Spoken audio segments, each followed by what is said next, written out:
இந்த வாரம் ராசி பலன் எப்படி இருக்குன்னு சுருக்கமாக பார்த்தோம்னா, தனுசு ராசிக்கு 3ஆவது இடத்துல உங்கள் ராசிநாதன் குரு வந்து இருப்பார். 3ஆம் இடம் வந்து குருவுக்கு மறைவுன்னு சொல்லுவாங்க. ஆனால் குருவுக்கு வீடு கொடுத்த உங்கள் குடும்பஸ்தான சனீஸ்வர பகவான் ஆட்சியாக மகரத்தில் இருக்கனால குருவுக்கு மறைவு கிடையாது. கூடவே ஒரே ஒரு விஷயத்துல என்னன்னா, குரு கூட இருக்கிறது யாருன்னு பார்த்தீங்கன்னா, தற்போதைய இல்லை சுக்கிர பகவான் இருக்காரு. சுக்கிரன் உங்க தனுசு ராசிக்கு யார் பார்த்தீங்கன்னா 6ஆம் அதிபதி.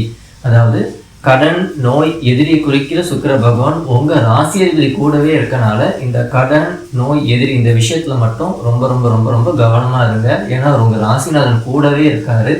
அதனால உங்களை சுத்தி இருக்க யாரையுமே வந்து கண்மூடித்தனமா நம்பிடாதீங்க.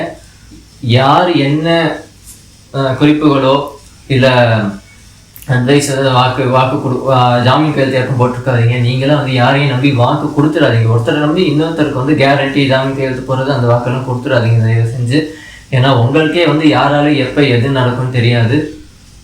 ஹெல்த் வைஸ் விஷயத்தில் வந்து உங்கள் உடல் சுகம் மற்றும் அதுலேயே வந்து நீங்கள் பார்த்தீங்கன்னா ரொம்ப ரொம்ப கவனமாக தான் இருக்கணும். ஏன்னா சொன்ன மாதிரி இந்த 3 கடன் நோய் எதிரி இந்த 3 தான் இந்த வாரத்தை உங்களுக்கு மெயின் ஃபோக்கஸாகவே இருக்கணும். எதுனாலும் எல்லாம் கேர்ஃபுல்லாக பார்த்து பண்ணணும். சின்ன வலி இந்த மாதிரி ஹார்ட் அட்டாக் அந்த மாதிரி சின்ன மைல்டு அட்டாக் தான் சொல்லிட்டு எதாவது வந்தால் கூட உடனே ஆஸ்பத்திரி மருத்துவமனை தகுந்த சிகிச்சை எடுத்துருங்க. எதுவுமே வந்து ஒரு சிறுதுளி பெருவெள்ளம்னு சொல்லுவாங்க. அதனால சின்ன நோய்னா கூட சின்ன நோயை அதை வந்து அசால்ட்டாக விட்டுறாதீங்க. கவனம் எடுத்து மெனக்கெட்டால் கூட பரவாயில்ல, அது என்ன ஏன்னு பார்த்து அது முற்றிலும் சரியான வரைக்கும் ஓயக்கூடாது. சரிங்களா? இதுதான் வந்து ஒரு அதி நுட்பமான நீங்கள் கவனிக்க வேண்டிய ஒரு சூழல் இந்த வாரத்தை பொறுத்த மட்டும் தனுசு ராசி என்பவர்களுக்கு.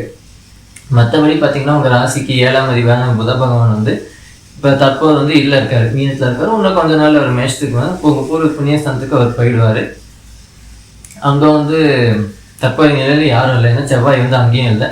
இன்னொரு பார்த்தீங்கன்னா உங்கள் பூர்வ புண்ணியஸ்தானாதிபதியும் வந்து ஏப்ரல் 7ஆம் தேதி உங்கள் குரு கூட உங்கள் ராசி குரு கூடாதனால அப்போ வந்து இந்த சொன்ன இந்த கடன் நோய் எதிரி இந்த சூழ்நிலையால் ஏற்படுற பாதிப்பு ஓரளவுக்கு வந்து நீங்கள் சமாளிக்கிற மாதிரியாகவே இந்த வாரம் வந்து நல்ல ஒரு செம்மையான வாரமாக சுமூகமாகவே போகும்.